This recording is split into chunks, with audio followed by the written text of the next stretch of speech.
I've been using Kindle Unlimited for 3 months now, and I'm now at the point where I need to decide if I want to continue using it or not.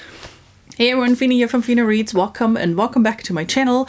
In today's video, I want to talk about Kindle Unlimited, specifically because I am about at the end of my 3-month free trial period. And yeah, I have to make a decision if I want to continue using the service and now pay for it, or if I'm good and have to cancel this service. So I thought it would be interesting to make this into a video, talk with you through what Kindle Unlimited even is, why I might even be interested in it, and then tell you a little bit about the experience that I had with it in the last 3 months, what book I read, what I think is great, what I don't like about it, and hopefully come to a conclusion at the end of it. Kindle Unlimited is a subscription service from Amazon that allows you to read ebooks and listen to audiobooks. It functions similarly to a library where you can borrow books, and once you read them, you return them. The limitation is that the Kindle Unlimited catalog is limited, so it's not every book that is available on Amazon. It's only specific books, but that only means about 4 million titles. And the other limitation is you can only keep, I believe it's a maximum of 20 books at the same time. What I find interesting is that the catalog titles change, so it's not always the same. They rotate out, so there seems to be the ability for publishers and authors to say, I want to have this book available in Kindle Unlimited only for a certain amount of time. And then one of the big advantages, if you're part of that Amazon ecosystem, is how ridiculously easy this whole thing functions. So you just scroll around on the Amazon website, and if there's an ebook you're interested in that has the Kindle Unlimited note to it, you just add it to your devices. It's automatically transferred. You can read it like any other ebook on your Kindle device or Kindle app, so it functions inside the app as well. And then once you're ready, you just basically right click on the book and return it. And you can return it through the Kindle device, through the website, through the app. Like, there are a gazillion options for that. They make it really easy for you. The one thing that I find interesting is that it keeps your notes. So if you, as an example, read a book through Kindle Unlimited as an experiment and then decide, ooh, I like it so much, I actually want to own it, and then purchase it at a later point, or even borrow it at a later point again, any potential notes and highlights that you've added to the ebook will stay. They stay with your account, not with the ebook. So if you return it, you still have your highlights and you still have your notes. From a cost perspective, it's $11.99 a month. That is comparable to like 1, maybe 2 trade published books. They tend to be around like somewhere $10, sometimes more, sometimes a bit less. With trade published, you don't get as many deals as often either, and then the deals are not as big. So comparably, 1 to 2 trade published books. Indie is a different thing, because indie you can get, I don't know, up to 12 books if you purchase them. Indie often has deals where you get the book for free, or where you can get the books for 99 cents. Some authors even offer their books permanently for 99 cents or $1.99. So if you predominantly read indie, Kindle Unlimited is actually relatively expensive compared to simply buying the ebook.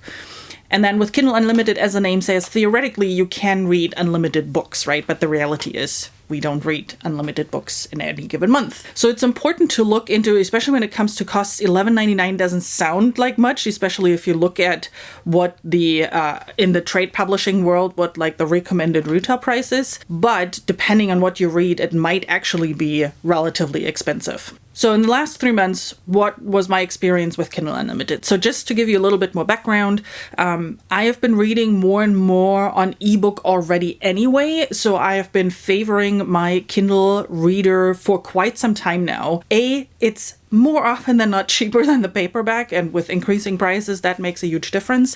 And then I just like the reading experience better on an ebook. And then I got an offer, I believe it was during Prime Days in July, where you were able to sign up for Kindle Unlimited for 3 months for free. And I thought, you know what, 3 months is actually a good amount of time to see if it makes sense to use this service. So I signed up for that. I have to say, I actually found a lot more titles on Kindle Unlimited than I thought I would, to be very honest. I already knew that it would help me support indie authors more. As an example, during that time I was reading Veilborn, which I already have a physical copy for. And instead of reading my physical copy, I actually downloaded the Kindle Unlimited version and read those books. So the author gets a little bit extra income from me reading it. But then I also made an actual effort and looking into Kindle Unlimited first to see if the title that I want to read is available there. And that was super helpful for a couple couple of read-alongs that I'm partaking in. For example, the John Marrs read-along. So the July and August, and then hopefully I get to the September book as well. They are all available on Kindle Unlimited. So that saved me a lot of money because otherwise I had to purchase most of them because my library actually doesn't have most of his books available. And then another one was the Holder series by Ragnar Jonasson that I just finished.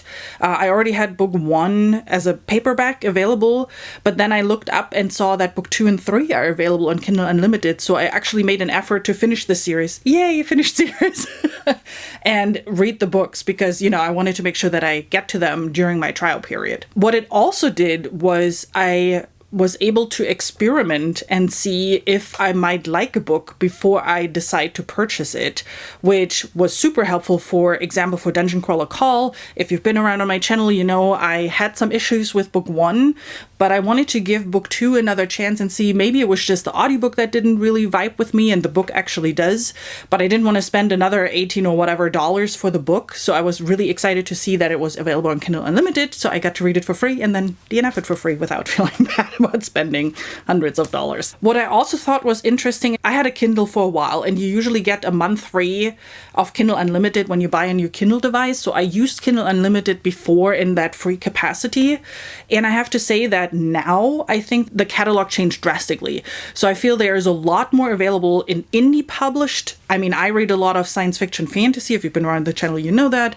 So a lot of the SFF indie books are available on Kindle Unlimited. On top of that, I found a lot more trade published book as well. And not just like random things that you've never heard of, but big name authors as well. So what are my pros with Kindle Unlimited? What did I like about it, and why could I see myself continue using it? The catalog obviously is a big part of that.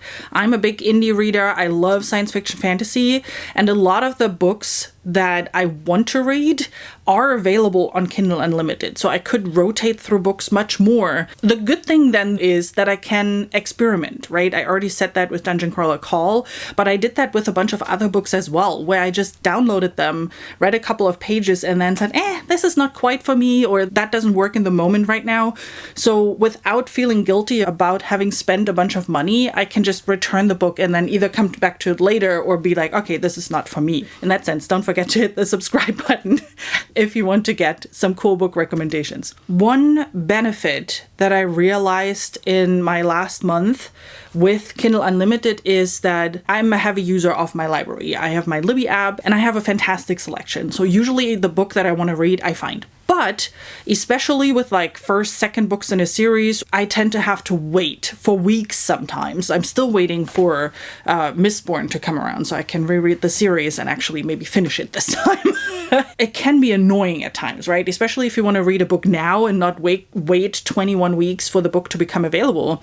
And something that I've realized with Kindle Unlimited is that I can get a lot of the books on Kindle Unlimited, even trade published. Not everything again, right? But a lot of titles, surprisingly, I found on Kindle Unlimited, and then I was able to start the series there, and then book 3 and 4 are available through the library without any wait time. Obviously, that depends on your library and whatnot, but I thought that was kind of an interesting balance between the two, that I can leverage my library, but at the same time, Kindle Unlimited helps me get to some books faster. One big advantage definitely for me was the fact that by having a Kindle Unlimited subscription, I paused before hitting the buy button to see, is it available on Kindle Unlimited or my library? I'm doing that same thing for the library as well. And instead of then buying the book, I put it either on my wish list for Kindle Unlimited or on my tag list for the library and use it that way. So I definitely have been spending a lot less this year as I've been heavily focusing on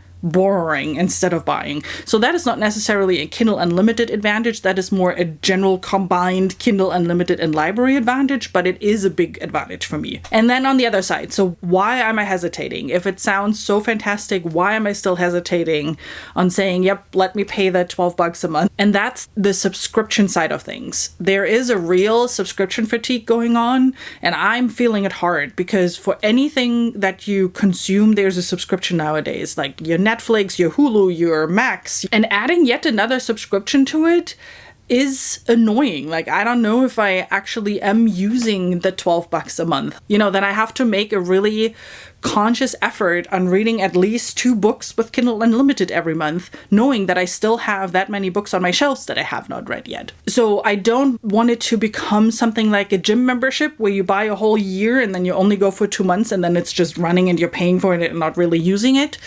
Yes, you can cancel it month over month, right? I'm fully aware of that. So if I don't use it, I just cancel it and then we're fine.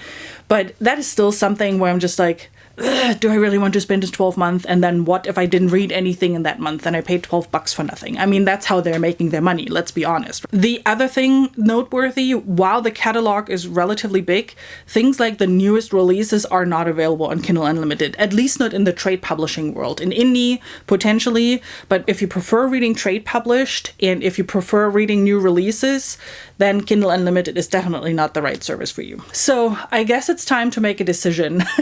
Should I continue using Kindle Unlimited or not? You know what I'm going to do? I will keep using Kindle Unlimited at least till the end of the year, because all the John Morris books that I still want to read are available on Kindle Unlimited. And at the end of the day, it will save me a lot of money for not having to buy those, but just borrow them. But I will keep a close eye on how much I'm actually going to use it.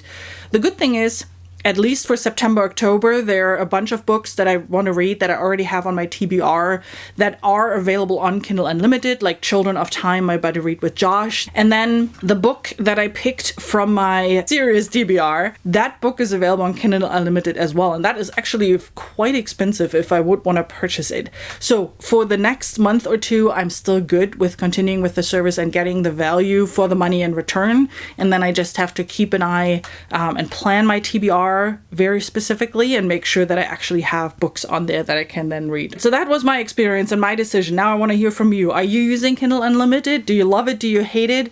What's your favorite book that you've actually found through Kindle Unlimited? Let me know down in the comments. And then if you want to see how my journey with Kindle Unlimited continues and if I end up keeping it or canceling it within a month already, don't forget to hit the subscribe button so you can see that and get all the updates from me. And then I hope you have an amazing rest of your day and I see you soon with another video. Bye!